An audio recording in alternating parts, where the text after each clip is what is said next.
my god, I'm so tired. Hi everybody, welcome to another episode of I'm Reviewing Here, a podcast where I, Matthew Bussey, watch and review sight and sound top greatest movies of all time. There are a lot of them from different countries across this planet we call EA.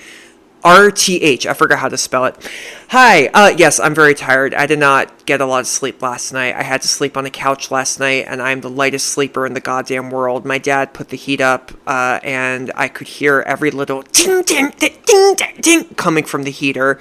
And I started to have hot sweats, and I had to turn it off, and I almost considered sleeping on the hardwood floor, but it wasn't comfortable, and I considered going to the other couch, but it was too hard. And then when I can't sleep, I have a panic attack, and I think I'm going to die. So, yeah, that's my night. Anyway, let's get to it, shall we? I'm really looking forward to talking about today's movie. I mean, I'm always looking forward to talking about these movies. What have I ever said I'm not looking forward? Probably a few times if it's a really depressing movie. That third movie or fourth movie I've reviewed, the Portuguese one about the heroin addicts. Yeah, oh god, don't even remind me. What was it called? It was called, like, crack or something? I forget. Today's movie, though, does not contain any crack. It does not contain any drugs of any... Not to my knowledge. There may actually be some in the shot. What's the MPAA rating of this? Time out. Pause. Freeze. Stand by.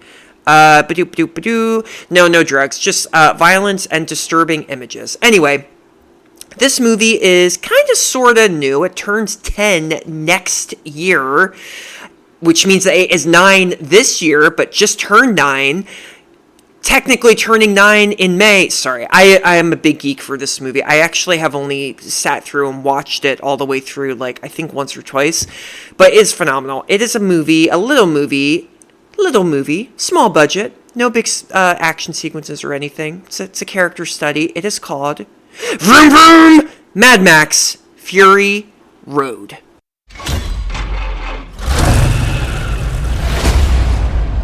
My world is fire and blood.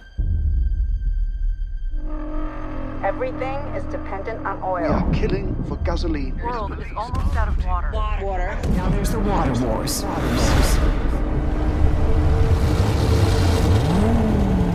Here they come again.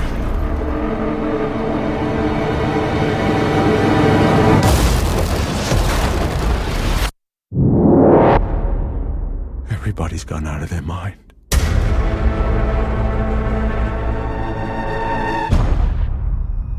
You're not the only one, Max.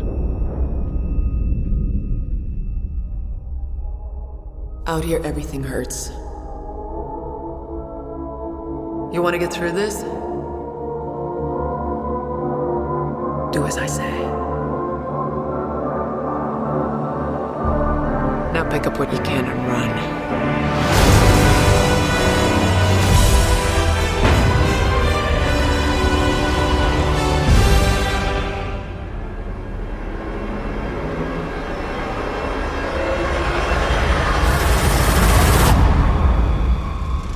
Oh, what a day! What a lovely day!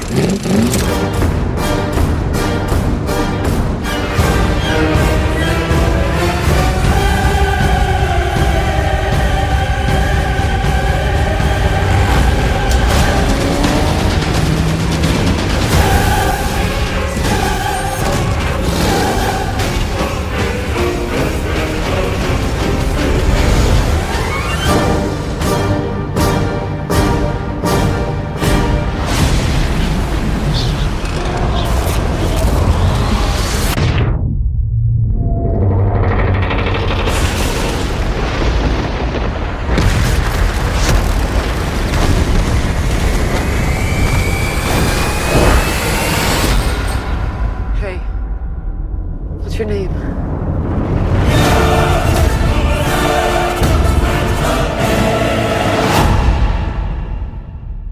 That trailer is...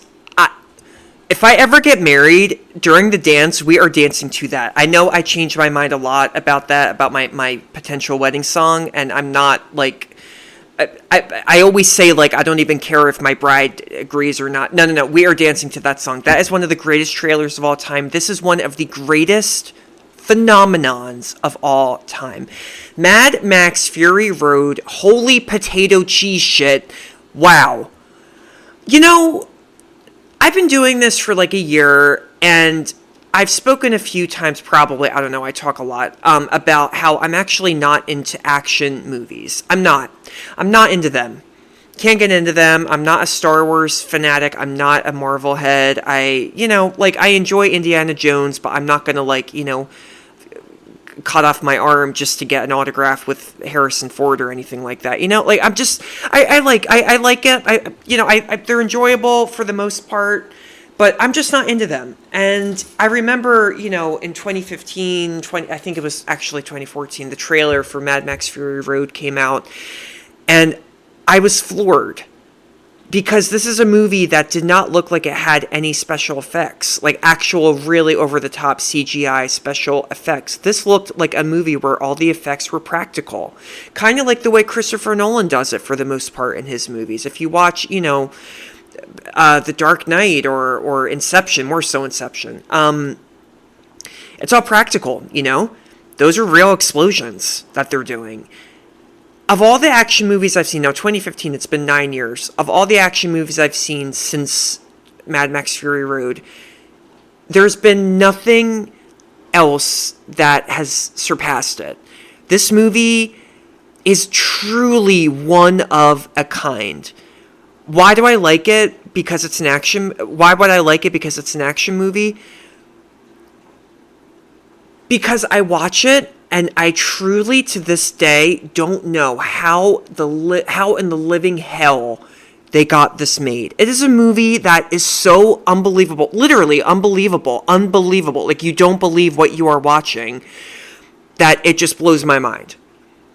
I hate to say it, but, superhero fatigue, action fatigue, I'm kind of making up the latter, but, that's a real thing.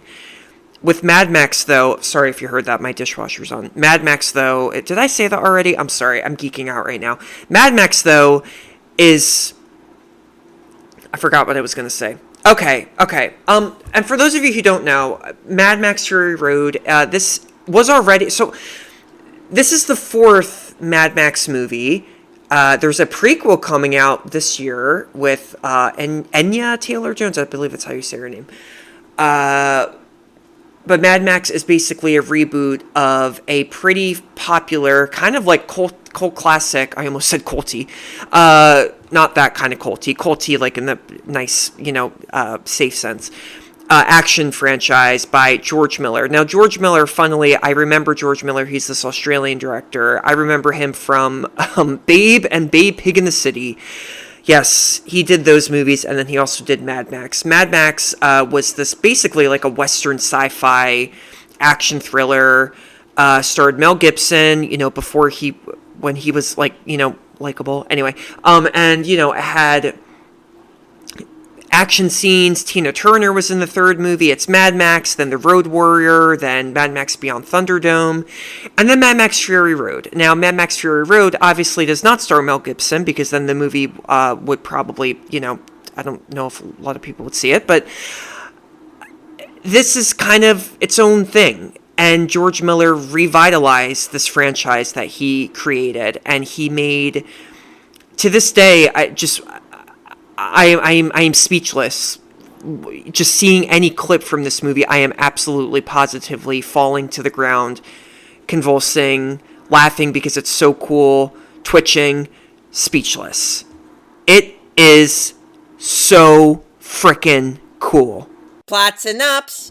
So, like I said, you will not have to have seen any previous Mad Max movies to see Mad Max Fury Road. Quickly, I'm just going to say, I'm actually not a Mad Max fan. The first 3 movies, yeah, they're cool. I love Tina Turner. The 3rd one I actually really liked. The first 2 were... I've seen better movies. Anyway, that's just me. I know people love Mad Max. But Mad Max Fury Road, let's get started, shall we? Here we go. And I'm pausing because, gotta get some water. Hold on, I actually really do have to get some water. Okay, time out. Ow, sorry. Okay. Max Rockatansky, played by Tom Hardy, is a survivor haunted by memories of all the people he failed to protect. He is captured and taken to Warlord Immortan Joe's citadel. Immortan Joe is played by this amazing actor called Hugh Keys-Byrne, I believe is how you say his name. And he passed away in 2020, very sad. Lived to be 73 years old. Immortan Joe is like a cult leader, and he's very scary. Anyway, there, Max is imprisoned and used as a, quote, blood bag for Nux, a sick war boy. Nux is played by the great, fantastic Nicholas Hoult, who you would recognize. He was in About a Boy. He was in the X-Men prequel series. He used to date Jennifer Lawrence. Meanwhile, oh my god, why can't I say it? Imperator Furiosa, I just said this, why am I screwing it up? Furiosa, played by CHARLIZE Theron, that's how you say her name, it is not Theron, one of Joe's lieutenants, is sent in the armored war rig to trade produce for patrol and ammunition with two of Joe's allies, the Bullet Farmer and the People Eater, yeah. It's a goofy movie. This movie's a little goofy.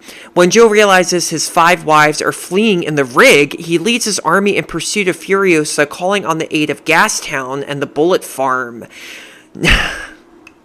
Just bear with me. Nux joins the pursuit with Max strapped to his car, and a chasing battle ensues. Furiosa drives into a sandstorm and loses all of her pursuers except Nux, who attempts to sacrifice himself to blow up the rig. Max frees himself and restrains Nux, and Furiosa destroys their car. Am I saying Nux right? I just watched this. What is going on with me today? It's sleep fatigue. I'm sorry. Lack of sleep, that is. After the sandstorm, Max finds Furiosa repairing the rig, accompanied by Joe's wives, Toast, Capable, the Dag, Cheeto, and Angharad, the last of whom is heavily pregnant with Joe's child. She is played by,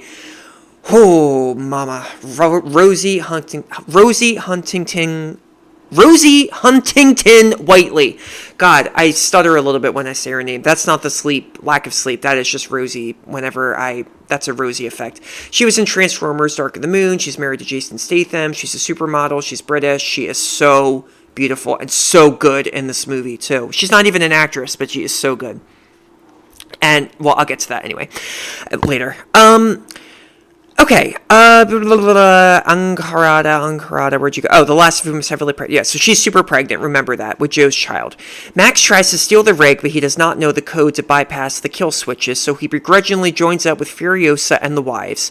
Nux boards the rig as it leaves and attempts to kill Furiosa. He's overpowered and thrown out, and Joe's army picks him up when they pass by. Furiosa drives through a canyon controlled by a biker gang. Oh, I almost said a bad word. Having arranged to trade fuel for her safe passage. But the gang turns on her when they spot an army approaching, forcing her to flee. The bikers detonate the canyon, it's so cool, walls to block Joe and then pursue the rig as Max and Furiosa fend them off. Joe drives over the blockade in a monster truck and catches up with the rig, allowing Nux to board and attack Furiosa again. But he trips before reaching the cab. While helping Max, Angharad falls off the rig and is fatally run over by Joe, who temporarily halts his pursuit. Oh god, that scene's brutal. It's rated R, by the way, this movie. Capable finds... And who plays Capable again? Oh, Capable is played by Riley Keough, and Zoe Kravitz plays Toast the Knowing. I just love that name. Capable finds Nux hiding in the rig and consoles him as he laments his failure. After dark, Furiosa and Max slow Joe's forces with mines set in swampland, but Joe's ally, the Bullet Farmer, continues the pursuit. The rig gets stuck in the mud and Nux emerges from hiding to help free it, joining the crew. Furiosa blinds the approaching Bullet Farmer, and Max confronts him and returns with guns and ammunition. In the morning, Furiosa explains to Max that the green place to which they are escaping is an idyllic land she remembers from her childhood. She recognizes a familiar landmark and shouts out her history and clan affiliation to a woman on top. The woman summons her all-female clan, the Vuvalini, who recognize Furiosa as one of their own who was kidnapped as a child. Furiosa is devastated to learn that the swampland from the previous night was the green place, which is now uninhabitable, and there are only 7 almost just said Volvo, and vulva combined. Vuvalini left. there's only 7 of them left. So yeah, like they're extinct. It's really sad. CHARLIZE Theron screams here, and it's really sad. The group begins to ride across an immense salt flat, hoping to find a new home, but Max leaves. After seeing a vision of a child he failed to save, Max catches up and convinces the others to return the way they came since there is nothing in the salt flat, suggesting instead that they return and take the undefended citadel, which has ample water and crops. They meet Joe's forces and engage in battle. 5 Vuvolini are killed, and Toast is captured. Toast! Zoe Kravitz, remember. As they approach the canyon, Joe gets in front of the rig to slow it. While Max fights Joe's large adult son, Rictus Erectus, Furiosa, though seriously wounded, goes to save... Furiosa also only has 1 arm. I forgot to say that. Yeah. 1 arm. She doesn't have... she has a shaved head, and she's got this really cool black, like, makeup, like, tar stuff over her forehead. Halloween costume. Boom. Right there. So good. Furiosa, though, goes to save Toast, and the 2 join forces, enabling Furiosa to kill Joe. The surviving brides and Vuvolini cross over to Joe's vehicle, and Nux sacrifices himself by wrecking the rig to block the canyon, killing Rictus. Max transfuses his blood to Furiosa, saving her life. Back at the Citadel, the people rejoice upon learning of Joe's death and tear his corpse to pieces. As Max's companions are lifted in triumph to Joe's cliffside fortress, Max exchanges a glance with... There's a lot of X's in this. I think that's why I'm fucking up a lot. I'm sorry. Max exchanges a glance with Furiosa before disappearing into the crowd. The end.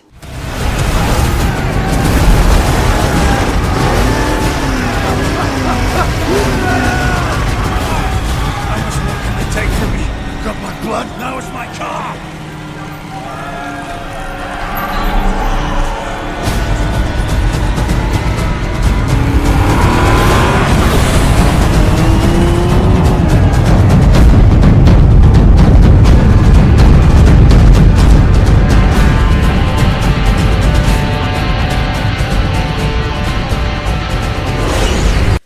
The sound effects, the color palettes... The music, I mean, just the score, everything is just phenomenal. I mean, like, it's crazy to understand, to actually comprehend that Mad Max Fury Road is essentially one big car chase. It is all a long car chase. That's all it is. And I think in a weird way, like Mad Max Fury Road, this is a weird segue, but doesn't really connect, but it's some kind of miracle in a way, this movie.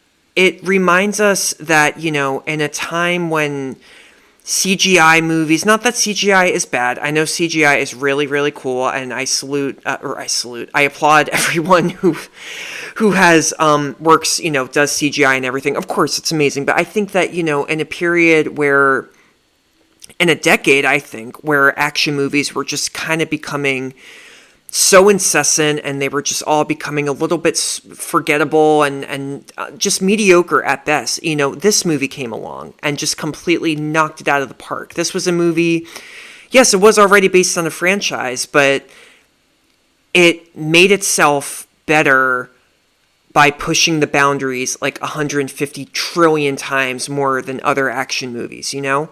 It's all about the action. Like, I don't know how else to say it without sounding redundant, but it really is just truly all about the action in this film and the scope and the effort that went into it. How did they do it? I mean, like, it's just nuts. It's nuts. It's bananas. It's balls to the walls, insane.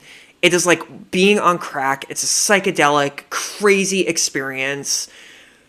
I remember seeing it with my friends, and it felt like a 4D experience. It felt like our chairs in the theater were like literally moving with the cars as you were watching, you know, the cars in the movie. It's crazy. I mean, okay. So that's obviously the biggest strength of the movie, just the overall scope of it. But it's really not just that. You know, I think the real big... not surprise, but, you know, the really strong thing about the movie is how feminist it is, you know?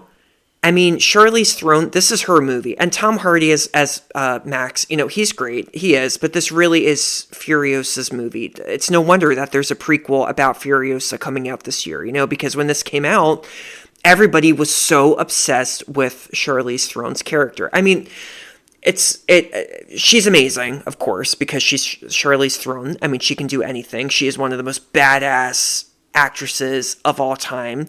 This is like Monster is her best performance in my opinion, but this is second. I mean, I was going to say Mighty Joe Young because that's like one of my favorite movies ever, and it made me obsessed with her and Gorillas as a kid in the 90s. Oh, it's so good. Disney Plus, check it out. 1998, co-starring Bill Paxton.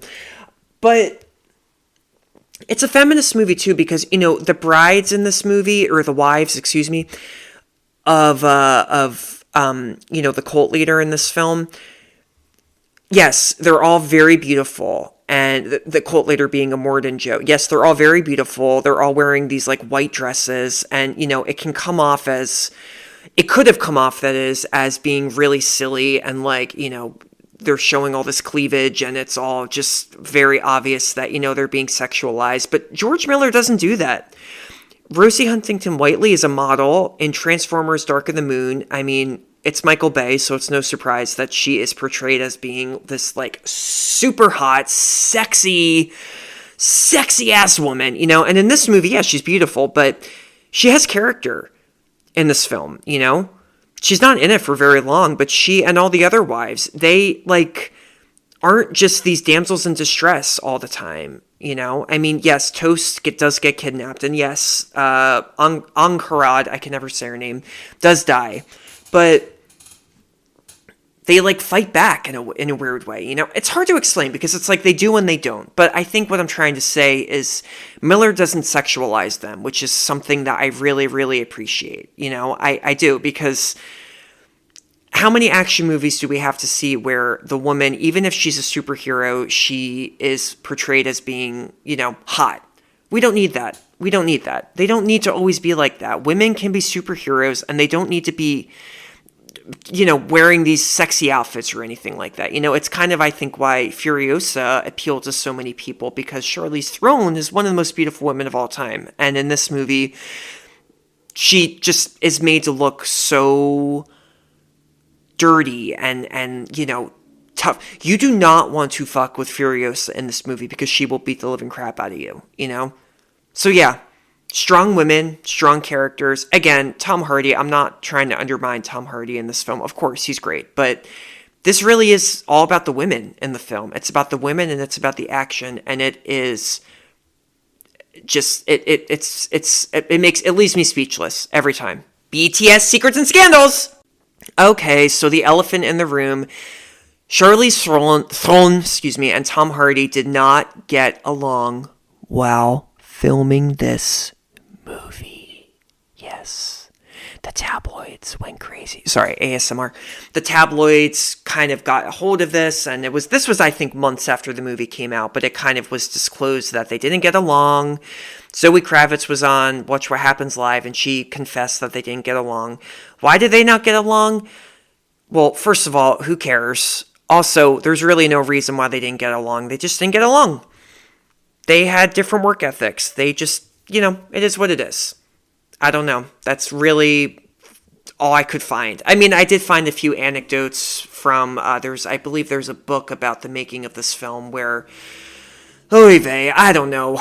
They bickered a little bit, but they also had reason to bicker because this movie seemed absolutely freaking impossible to make. And, I mean, you know, they filmed this in Nambia, Africa, all the way in 2012. It was not released until 2015.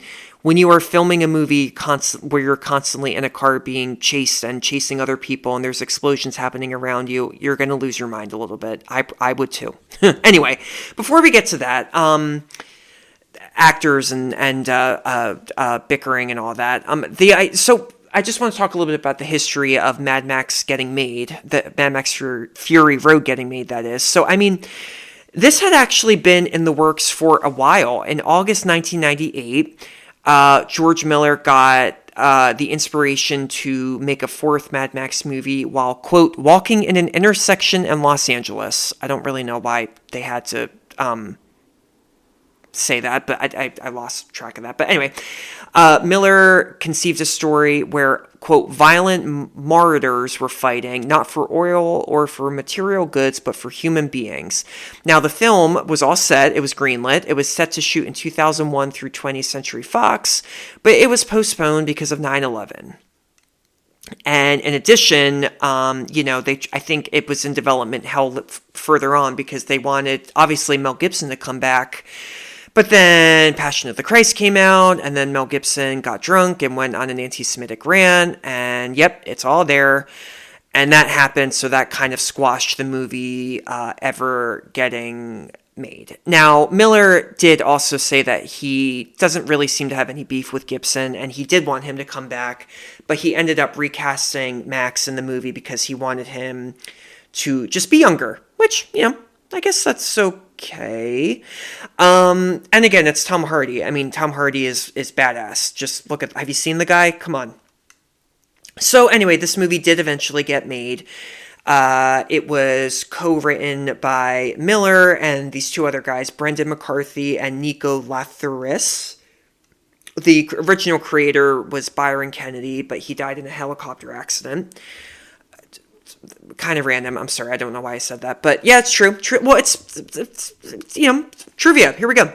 The other big thing, the editor of the movie, her name is Margaret Sixel, and she is George Miller's wife. She had roughly 470 hours of footage to edit. Watching it took 3 months. The film, in addition, contains about 2,700 cuts of its entire running length, which is equivalent to 22 and a half cuts per minute. Insane. I mean, absolutely insane. Unbelievable.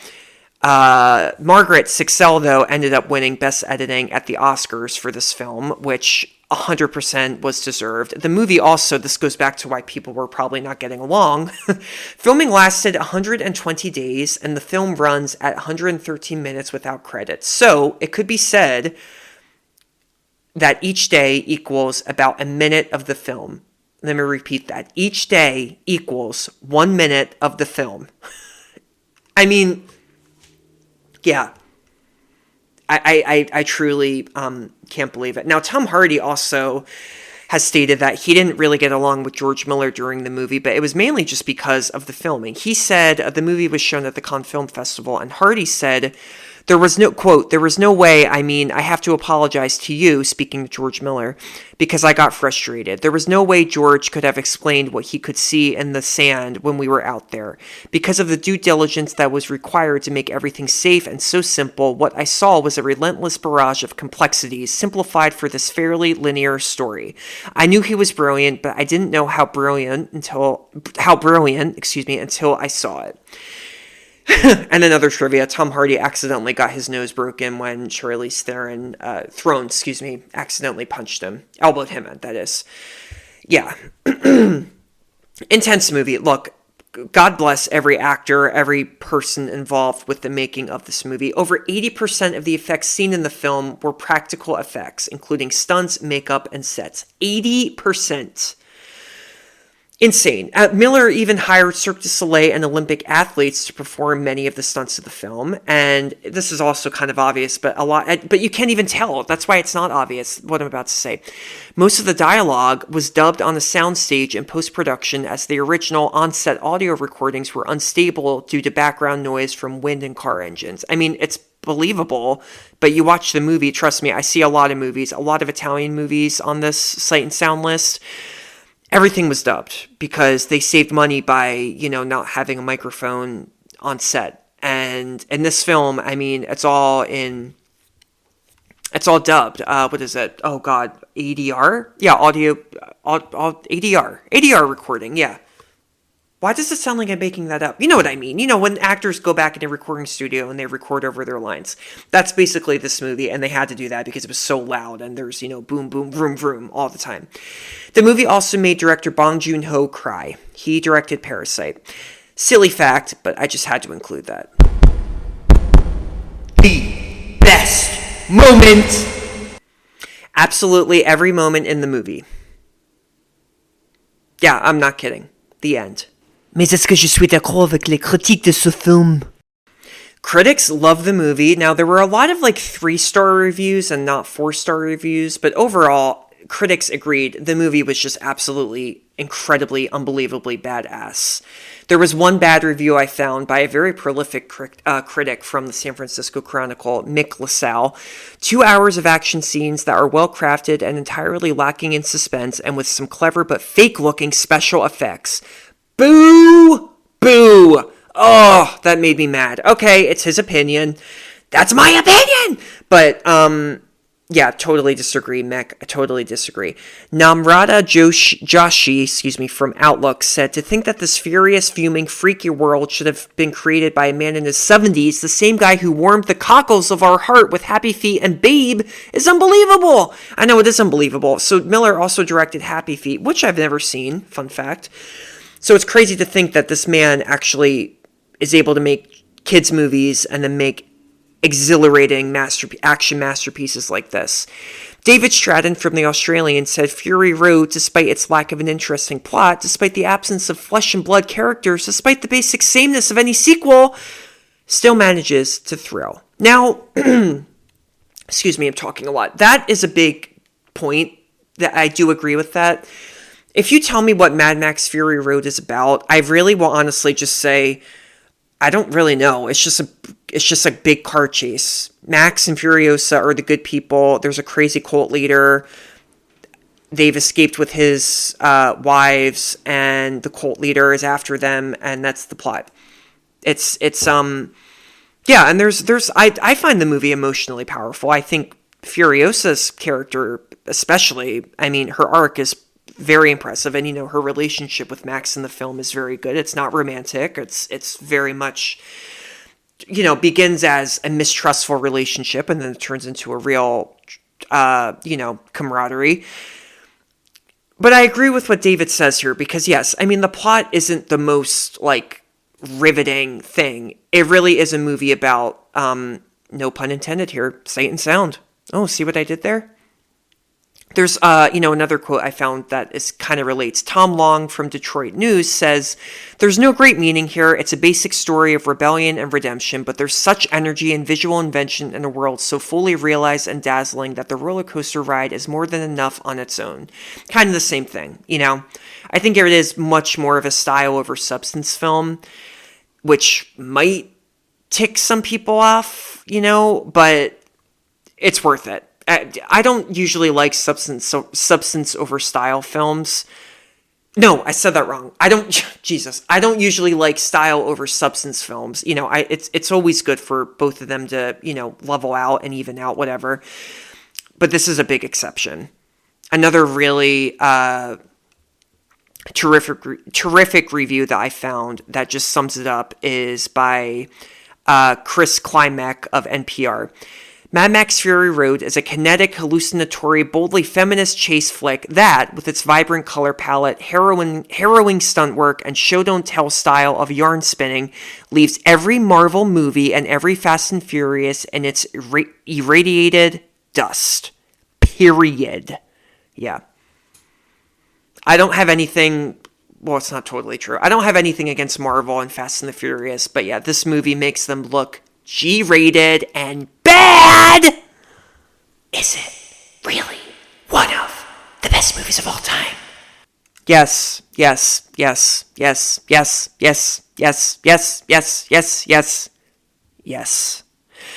My friends, I'm a little over right now. I tried to keep these down to 30 minutes, but this movie, I mean, god damn it. I mean, there's nothing else like it. There is nothing else like it.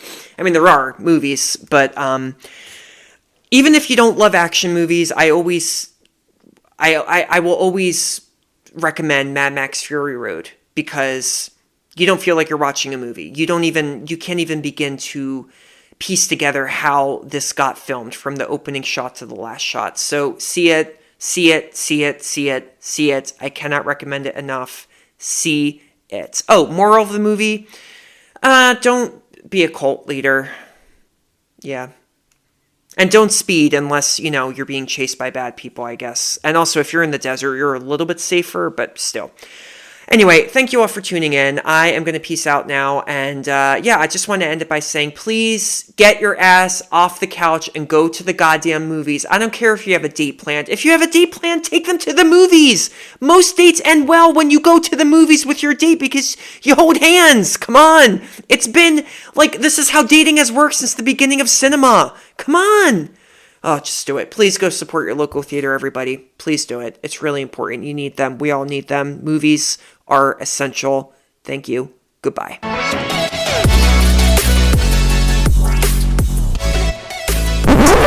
Oh, you made it. You made it. You made it. Thank you so much for tuning in to another episode of I'm Reviewing Here. New episodes drop Tuesdays and Fridays. You can get this podcast wherever you get your podcasts.